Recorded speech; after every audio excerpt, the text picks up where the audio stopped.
What is up, film fans, and welcome to my review of War for the Planet of the Apes. For those of you who have been with me for a little while, you'll notice that the background might be a little bit different. I have just recently moved, so I have a little den area now in my apartment, so I'll be using this area to shoot my videos. And in the near future, I'll be planning to kind of decorate this wall with some film, cool photos and stuff, so keep an eye out for that. But let's go talk about the Apes. War for the Planet of the Apes is the third film in the reboot of the Apes film franchise. Now, no one really knew what to expect out of the first film, especially after this monstrosity with Marky Mark. But the first film did surprisingly well. It had well-written characters and great effects and great action scenes.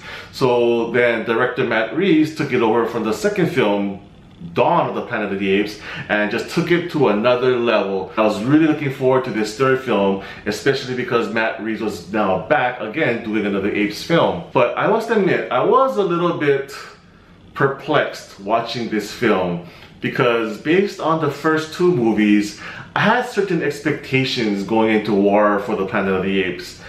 I was expecting basically an action movie with apes, which is basically what the first two were. Of course, there were strong story elements to them, but War for the Planet of the Apes really threw me for a loop. After the first amazing battle sequence between the humans and the apes, it really kind of slows down quite a bit. And I was thinking that, okay, this is just that middle section where there has to be some exposition, some explanation, some character development, and I was down with that. But then it just kept going and going and going. And then about 2/3 of the way in, I finally started to realize that, you know what? This film is not what I thought it was gonna be.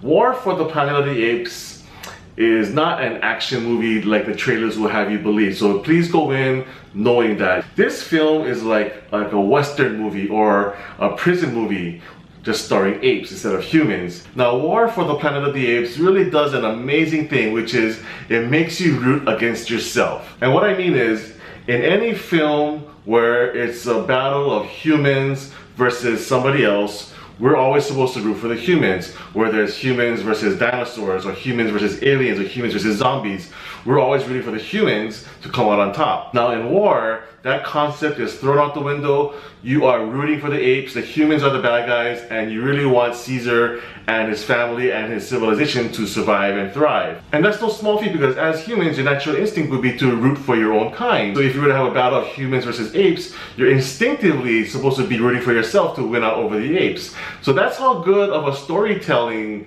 element there is in War, where it very naturally makes you root for the apes.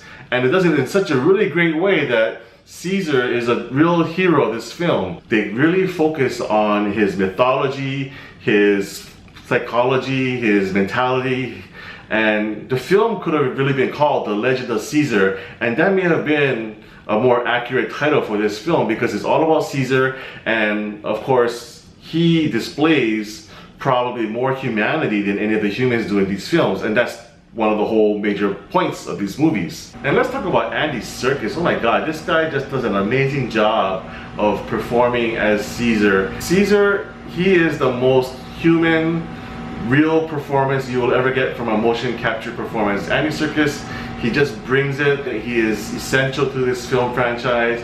He deserves so much credit for bringing Caesar to life, literally, and I think he's just great, and he deserves all the credit he can get. So if you go into this film not expecting a big action extravaganza, I think you're really gonna enjoy this film, because it's very character driven. It's kind of like a slow burn, but there's no boring parts to it. It does get slow at times, but it's never boring. The characters are just so well done and so well written that you are fully invested in their storyline.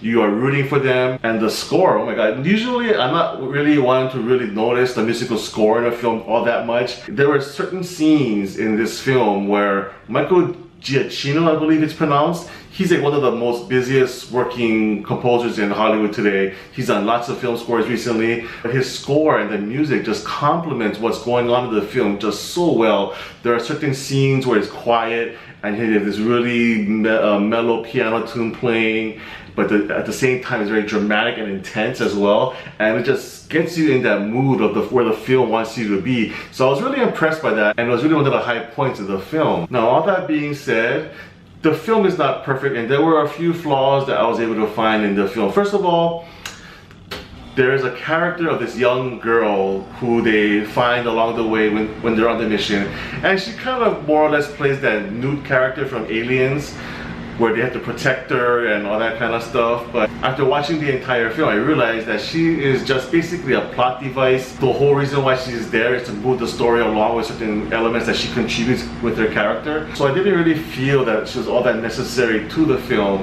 And to be honest, it could have lost her and it wouldn't have made much difference to the movie overall. And there were some story elements that were forced, where they tried to shove certain emotions down your throat, and it just didn't feel organic. There was a scene where one character does an action to another character, and then the very next scene, like a minute later, something happens and you're supposed to feel something, but I just felt like, whoa, that was pretty quick, and there was no build-up to that emotional scene where I should have felt more intensely about it than I did. So the story was a little bit lacking in those parts, and I also felt that Caesar was not the greatest or the smartest person in this film. Some of the decisions that he made didn't reflect the great intelligence that he's supposed to have, but then again, maybe that's just the storytellers displaying the humanity of Caesar, and hey, he's human as well, and he can make mistakes, and he lets his emotions alter his decisions. So my initial gut reaction walking out of the theater was to score this film a 5 out of 10. And that's just based on the expectations that I had going in, and them not being fulfilled while watching the movie. But then I really thought about it, and now it's been a few hours since I walked out of the film, and those few hours have really allowed me to kind of appreciate and really digest the story elements that were there, the character development that was there, the character arc that Caesar has from the first film to the third film. The CGI was so well done. The action scenes that when they were there were also very well done. And I really started to appreciate this film's storytelling, the characters, the emotions, the family element. So that 5 out of 10, I am now changing it to a 7. So there's my review for War for the Planet of the Apes. If you've seen the film and want to comment on it, please leave a comment down below. If you like my video, please give me a thumbs up, and don't forget to subscribe as well. Thanks.